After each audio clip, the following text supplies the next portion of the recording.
بسم اللہ الرحمن الرحیم۔ السلام علیکم۔ پرانے وقت کی بات ہے کہ کسی گاؤں میں ایک چھوٹی سی فیملی رہا کرتی تھی جن میں جگو اور اس کے دو بوڑھے ماں باپ تھے۔ جگو اپنے امی ابو کا لاڈلا ہونے کے ساتھ ساتھ بہت محنت کش بھی تھا۔ وہ کھیتوں میں ہل چلا کر گزارا کرتا تھا۔ وہ کھیتوں میں مختلف قسم کے اناج کو اگاتا اور پھر انہیں منڈی لے جا کر فروخت کرتا تھا، اور پھر جو آمدنی آتی اس کا کچھ حصہ اپنی شادی کے لیے رکھتا تھا۔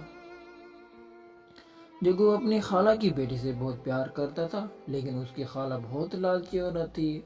وہ اپنی بیٹی کی شادی امیر گھر میں کرنا چاہتی تھی، اور اس نے امیر لڑکا ڈھونڈ بھی رکھا تھا جو کہ اس کی دوست کا بیٹا تھا۔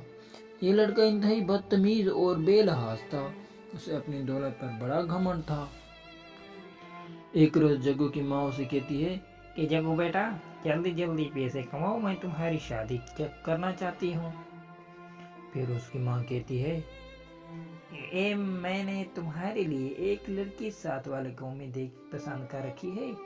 یہ بات سن کر جگو فٹ سے بولا، ماں تمہیں لڑکی ڈھونڈنے کی ضرورت نہیں ہے، میں نے اپنے لیے لڑکی پسند کی ہے۔ یہ سن کر جگو کے گھر والے حیران ہو جاتے ہیں۔ پھر جگو کے گھر والوں نے اس سے دریافت کرنا شروع کیا کہ وہ کسے پسند کرتا ہے، لیکن اس نے یہ کہہ کر گھر والوں کو ٹال دیا کہ آپ کو جلد پتہ چل جائے گا۔ یہ کہہ کر بیٹو اٹھا اور کھیتوں میں کام کے لیے جا رہا ہوتا ہے۔ اسے راستے میں خیال آتا ہے کہ آج تو اس کی خالہ کی بیٹی کی سالگرہ ہے، اور یوں وہ اس کے لیے کھیتوں سے تازہ پھول توڑ کر لے کر جاتا ہے۔ جب جگو اپنی خالہ کے گھر پہنچتا ہے تو اس کی خالہ اس کے ہاتھ میں پھول دیکھ کر بولی، تم یہ پھول کس کے لیے لائے ہو؟ جگو نے کہا، میں یہ پھول رانی کے لیے سالگرہ کے تحفہ میں لایا ہوں۔ اس پر جگو کی خالہ بولی، تم یہ غریب تحفہ میں بھی پھول ہی دیتے ہو، کوئی سونے کا ہار لاتے۔ اور اس طرح کے مختلف غریبی کے تانے مارنے کے بعد اس نے کہا، میں اپنی بیٹی کا ہاتھ اسے دوں گی جو بہت امیر ہوگا، تو اس سے تجھ جیسے غریب کو نہیں۔ یہ سن کر خالہ کی بیٹی رانی نے جگو کا ساتھ دیتے ہوئے کہا، جگو تم جاؤ، میں امی کو سمجھا لوں گی۔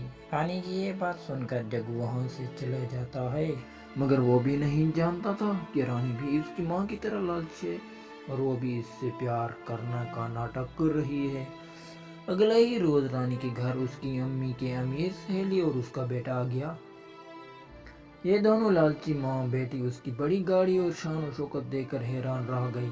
پھر رانی کی ماں نے اور دیکھا نہ تو فٹ سے خود ہی اپنی بیٹی کے رشتے کی بات اپنی سہیلی سے کر دی، جس پر وہ بھی فوری سے راضی ہو گئی۔